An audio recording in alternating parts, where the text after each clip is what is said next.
Good evening. I'm Nancy Grace. I want to thank you for being with us. Bombshell tonight to Michigan after we report a desperate father literally running door to door, begging for help to find his little boy. A stunning turn. We break the news right here to Daddy. The boy is alive in his basement. As we go to air tonight, we obtain police documents.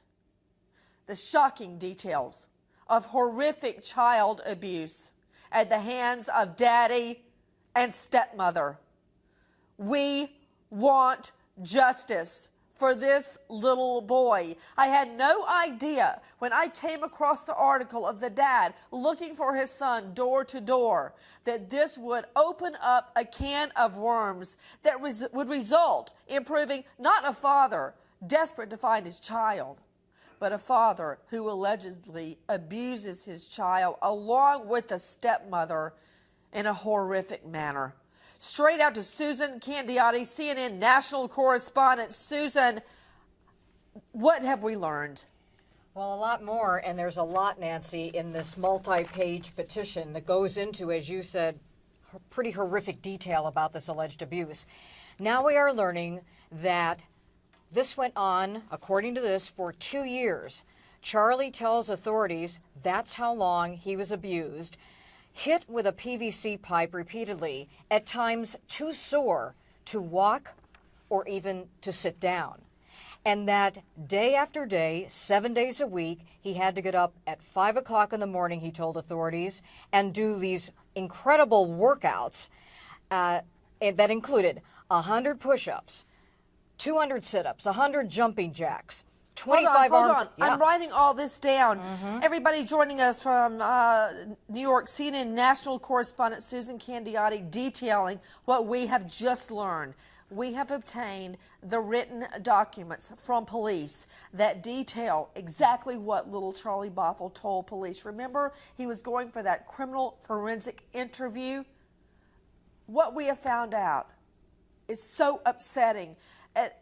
We found out that the father, according to little Charlie, would beat him until the skin on his little behind would tear open and bleed. That this child, that this father you're seeing right there, according to the child, forced him to do 5,000 reps or turns on an elliptical, and at night 4,000. If he wouldn't do it, he would be beaten with a PVC pipe so brutally his buttocks, the skin, would crack open and bleed. That sometimes he was so tired of doing the regimen, including 5,000 steps on an elliptical in the morning, 4,000 steps at night. His whole body would hurt from the beatings and the workouts that he couldn't do it. Susan Candiotti, what would happen when he could not complete his workout? Well, Nancy, he told police, I'd have to do it again.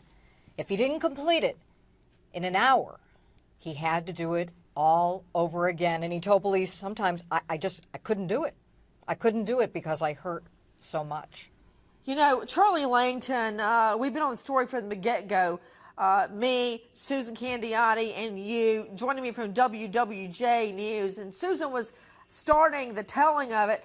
There's 5,000, I call them reps, but steps on the elliptical in the morning, 4,000 at night. What else did they force the boy to do? Well, okay, Nancy, according to these documents, it's 100 push-ups, 200 sit-ups, 100 jumping jacks, 25 arm curls on each arm with a 25-pound weight. And as Susan said, if you don't do it under an hour, you've got to do it again. And that was twice a day. And he was threatened if he didn't do this. And that's right in these documents. It was so painful. The child was beating. This is new to us now. He was beaten on his butt, his feet, his chest, his head, his thighs, his sides, his arms. I mean, if that's not abuse, I don't know what is.